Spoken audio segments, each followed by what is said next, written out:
Bonjour à tous, aujourd'hui tutoriel sur Rabby Wallet, on va voir comment l'installer, comment le configurer, comment envoyer, recevoir, mais aussi et surtout voir les spécificités, les trucs en plus qu'a ce wallet par rapport à d'autres comme MetaMask, ce qui fait que pour moi c'est un des meilleurs wallets qu'on peut installer et utiliser en ce moment, surtout si on fait de la DeFi. C'est parti. Donc pour commencer, on va aller installer le wallet, donc rabby.io.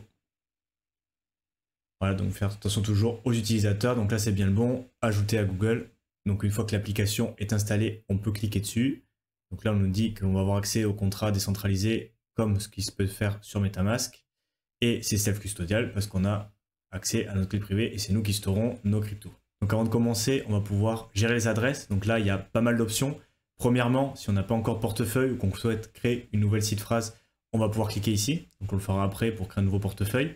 Mais aussi on va pouvoir importer directement une autre seed phrase. Donc par exemple 12 mots d'un wallet type MetaMask ou autre qui a 12 mots de seed phrase, juste la clé privée, importer aussi, et importer aussi un compte ou un wallet qu'on a déjà, par exemple sur MetaMask, si on souhaite switcher de MetaMask à Rabby, parce qu'on en a marre de MetaMask, on en a marre de Consensus, on en a marre qu'ils nous volent notre IP, on peut avoir envie de switcher de wallet, donc on peut importer directement notre compte MetaMask, rentrer les 12 mots, et on va pouvoir voir, et ça c'est pratique, ça fera l'objet d'une autre vidéo, directement toutes les adresses qui ont été utilisées à partir de la seed phrase des 12 mots. Et donc on va pouvoir comme ça ajouter toutes les adresses qui nous intéressent de notre ancien compte MetaMask, les importer sur Rabby Wallet. C'est visuel, c'est quand même assez cool de savoir faire ça. On le verra dans une vidéo qui arrive très bientôt. Ensuite, on va pouvoir aussi connecter son hardware wallet, type Ledger, type Trésor, mais il y en a aussi d'autres qui sont supportés. Et c'est vrai qu'en termes de support, ils sont quand même assez bien positionnés. Se connecter directement aussi avec d'autres portefeuilles mobiles qu'on a sur notre portable du coup. Donc là, il y a les classiques, MetaMask mobile et Wallet Connect pour se connecter aussi avec tout type de wallet. Et ils ont même l'option de connecter son wallet plus pour les institutionnels. Donc à mon avis, ce ne sera pas le cas de grand monde qui va regarder cette vidéo. Par contre, c'est quand même bien de regarder toutes les options qu'il y a au moment de créer le portefeuille. Pas seulement importer une seed phrase, mais aussi directement son compte MetaMask avec une option très visuelle. Créer une nouvelle seed phrase normale, mais aussi en termes de support de hardware, ce qui se fait aussi sur les wallets mobiles, il n'y en a pas autant qui supportent autant de wallets sur les portables, et aussi cette option sur les institutionnels qui est fait jamais de mal de l'avoir. Donc nous pour ce tutoriel, on va dire qu'on n'a pas encore de wallet, on va faire créer une nouvelle seed phrase, rentrer le mot de passe, mot de passe sûr comme d'habitude.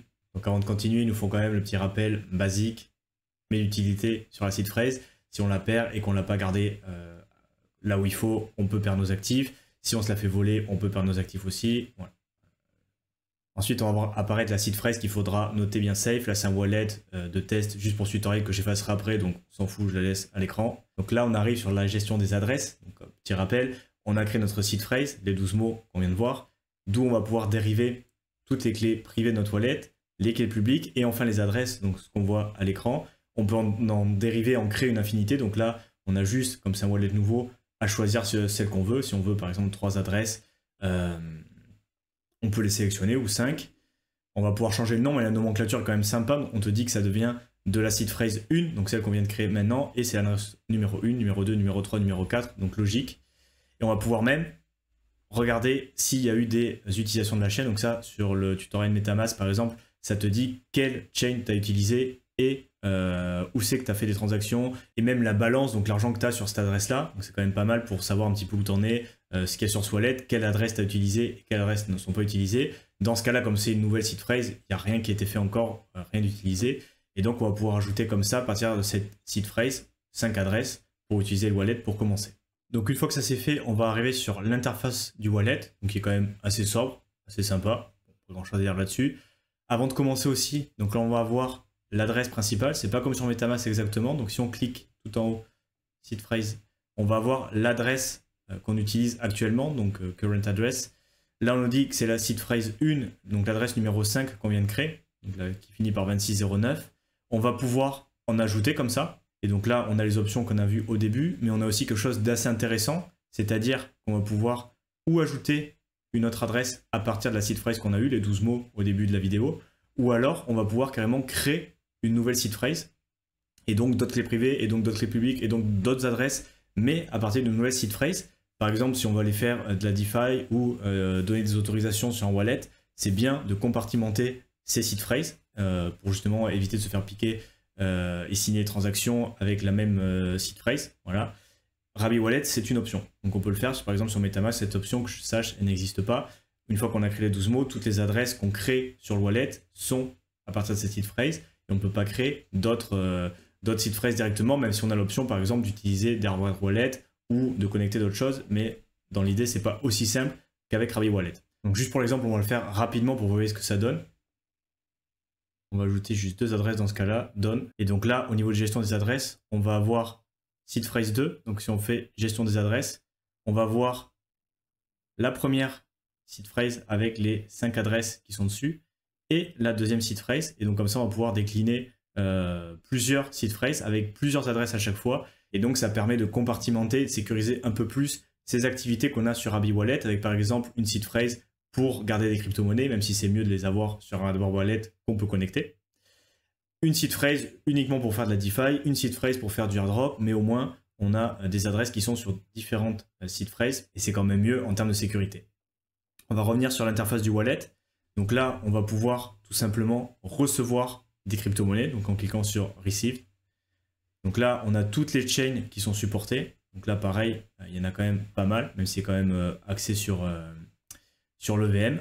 Là, par exemple, on peut choisir BNB au hasard. Donc là, on a le bon vieux QR code si on veut envoyer depuis un portable, scanner et on aura du coup l'adresse. Ou alors, si on est sur ordi comme moi, on fait copier adresse et on va pouvoir copier cette adresse-là qui est au final une adresse Ethereum classique sur la plateforme, sur l'exchange depuis lequel on veut retirer les cryptos. Donc dans la partie retrait, quand on demande vers quelle adresse on va envoyer les cryptos, ben c'est celle-là, en sélectionnant bien BNB Chain, et il faudra en plus du BNB pour faire des transferts une fois qu'on aura reçu les fonds sur ce wallet-là. Donc ça, il y a beaucoup de débutants qui se font avoir. Si vous faites des retraits d'un token, d'un coin, de ce que vous voulez, sur la BNB et vous l'envoyez sur wallet privé, il vous faudra aussi du BNB, du Matic si vous êtes sur Polygon, Ethereum c'est Layer 2 de l'Ether, pour pouvoir bouger vos fonds une fois qu'ils seront sur le wallet et pas seulement le coin ou le token en soi. Donc pensez bien, si vous êtes sur une plateforme d'exchange, ce qui est souvent le cas, à retirer aussi une petite quantité du token, du coin plutôt natif pour pouvoir payer les frais de gaz et pas vous retrouver avec les fonds bloqués parce que vous n'avez pas pour payer les frais de gaz. Maintenant qu'on a vu recevoir, on va voir envoyer. Donc là, on va pouvoir encore une fois sélectionner la chain sur laquelle on va envoyer. Donc là, si on reprend notre exemple BNB, il est là. Donc on l'envoie depuis cette seed phrase et on va pouvoir entrer ici la nouvelle adresse vers laquelle on veut envoyer les fonds, qui seront bien évidemment envoyés sur la blockchain BNB. On rentre le montant et on va pouvoir envoyer comme ça facilement des fonds. Bon là c'est mon portefeuille de test, donc je n'ai pas les fonds, mais vous voyez un peu comment ça fonctionne. Donc ça c'était un peu pour les classiques, recevoir, envoyer. Maintenant on va voir la partie swap qui est aussi assez intéressante. Donc là on va pouvoir aller encore choisir notre chain, choisir les tokens qu'on a et lequel on veut swapper. Donc on peut choisir par exemple USDT directement ou le mieux c'est encore d'aller chercher directement l'adresse du contrat du token pour être sûr de savoir ce qu'on swap. Ensuite on va pouvoir rentrer le montant, toujours portefeuille de test donc il ne va rien se passer. Par contre dans la partie suivante, ce qui est super intéressant avec Rabbi par rapport à MetaMask par exemple, où du coup le swap c'est eux qui gèrent, ils se prennent des frais, ils te saignent, bon c'est pas hyper intéressant. Par contre Rabbi Wallet lui va chercher directement la meilleure offre sur plusieurs DEX, ça peut être KyberSwap, ça peut être OneInch, ça peut être Uniswap. Uniswap, c'est rarement celui qui a les meilleurs frais, mais en fait, il va te proposer différentes routes de swap, mais avec l'option d'aller swapper directement sur la plateforme. C'est pas eux qui gèrent avec une entreprise tiers, sinon que c'est vraiment le contrat du DEX qui t'annonce sur le wallet. Donc, tu vas pouvoir sélectionner la meilleure route avec les meilleurs frais. Et en plus, il va donner tous les détails. Donc, tu vas swapper 12 BNB contre de l'USDT. Et en plus, et ça, c'est vraiment super, tu vas avoir une simulation de la transaction, parce que comme c'est un contrat nouveau, il va falloir aussi l'approuver dans le wallet, mais en plus, tu vas avoir une simulation de la transaction, c'est-à-dire, si tu interagis avec ce contrat, au vu des données que j'ai, au vu de ce que tu as mis en input, en frais de gaz, tu devrais recevoir tant d'USDT pour tes 12 BNB, et il devrait se passer à peu près ça. Donc, tu as une simulation des transactions que tu vas faire, et là, il faut reconnaître qu'on est quand même un gros step au-dessus de MetaMask ou d'autres wallets en termes de swap dans le wallet, parce que non seulement il va chercher directement les plateformes d'exchange type OneInch, agrégateur de DEX en plus, donc ceux avec les meilleurs frais, et eux, ils ne se gaffent pas avec des entreprises tierces sur leur swap en interne. Et de deux, en plus, il y a de la sécurité parce qu'il te donne l'adresse du contrat avec laquelle tu veux interagir, et il te donne en plus une simulation de la transaction et de ce que tu vas recevoir. C'est quand même un gros step au-dessus, et une option pour le coup intéressante de faire les swaps directement sur le wallet, parce que c'est vraiment le DEX en soi et pas un service tiers, encore une fois. Donc après les swaps, il y a l'option bridge, donc on va pouvoir bridger entre blockchain directement depuis le wallet, donc il faudra voir si c'est supporté ou non. Bon, l'idée c'est de savoir que l'option est là, l'historique des transactions, bien évidemment, sur les différentes chains, les NFT, et un des points super importants aussi de Rabi Wallet, c'est les approvals. Donc on va pouvoir aller voir les contrats qu'on a approuvés. Là c'est mon wallet de test, donc je n'en ai pas, mais dès qu'on va swapper, dès qu'on va approuver des smart contracts justement pour pouvoir interagir avec notre wallet, il va y avoir des autorisations, les approvals, et l'idée c'est quand même de les révoquer régulièrement une fois qu'on a donné l'accès au smart contract, si on ne va pas l'utiliser dans le futur, ou même par simple mesure de sécurité. Ce qui est bien, c'est de supprimer ces autorisations qu'on a données au final à des contrats intelligents, d'accéder à nos fonds, de lire notre wallet. Mais très souvent, l'autorisation qui est donnée, c'est l'accès aux fonds pour pouvoir réaliser les opérations de swap, de DeFi, tout ce qui va dans cet écosystème-là. Et donc, cette autorisation, très souvent, il n'y a pas de limite de fin, donc elle reste active ad vitam aeternam jusqu'au moment où le contrat se révèle être malicieux, il se fait hacker, il y a des choses qui se passent, et du coup, vous faites vider votre wallet, vous ne savez pas pourquoi. C'est le problème de la DeFi, c'est qu'est-ce qu'on approuve, qu'est-ce qu'on signe. Et donc là, on a directement dans le wallet un moyen de supprimer ces autorisations qu'on a données précédemment et contrôler un petit peu ce qu'on a autorisé ou non. Donc c'est quand même assez sympa de l'avoir directement dans le wallet aussi et pas besoin de passer par des services externes, par les explorateurs blockchain ou DE.fi qui permet de le faire aussi, des sites qu'on a déjà présentés, mais là c'est directement dans le wallet, donc autant s'en servir. Et en plus, c'est quand même assez axé DeFi parce qu'on va pouvoir aussi voir toutes les autorisations sur toutes les chains, et ce focus et ce développement autour de la finance décentralisée, c'est quelque chose qu'on va retrouver au final dans tout le wallet.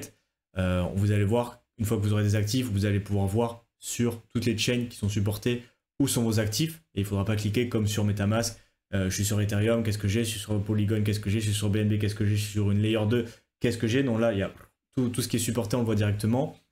On va pouvoir voir aussi les transactions et ce qui est en cours sur les DEX, si on participe à des pools de liquidité, ce qui a été autorisé, on va pouvoir le voir directement dans le wallet et sur toutes les chains. Donc c'est quand même pratique au moment où on importe les seed phrases, au moment de faire le suivi des actifs, au moment de faire les autorisations. À chaque fois, c'est tout ce qui est sur cette seed phrase et la chaîne supportée, on voit tout et c'est quand même assez clair. Et ça, par rapport à MetaMask, c'est quand même un gros point positif. Et en plus, on a une gestion des adresses et des seed phrases dans le wallet qui est quand même sympa aussi. Donc certes, ça change un peu des wallets plus simplistes, type Coinbase Wallet, type MetaMask qu'on a l'habitude de voir, mais il est quand même hyper sympa pour la DeFi, avec plein d'options en termes de sécurité, de vie privée, c'est quand même top. Donc je voulais vous présenter cet outil-là. Donc il y a plein d'autres tutoriels qui vont arriver très prochainement sur la chaîne. Si du contenu qui vous a plu, n'hésitez pas à vous abonner, à jeter un coup d'œil au reste. Et je vous mets aussi en description le lien vers ma formation où, en plus de voir les meilleurs outils pour naviguer un petit peu le domaine des cryptos, on voit les fondamentaux de l'investissement, les cycles de marché, tout ce qu'il y a à savoir pour avoir les bases d'un investissement fondamental dans la crypto-monnaie, pas de trading, pas de meme coin, tout ça, vous oubliez, c'est quelque chose d'assez sérieux et sur le long terme, donc n'hésitez pas à y jeter un coup d'œil aussi. Pour ma part, je vous laisse et on se retrouve très prochainement dans une nouvelle vidéo.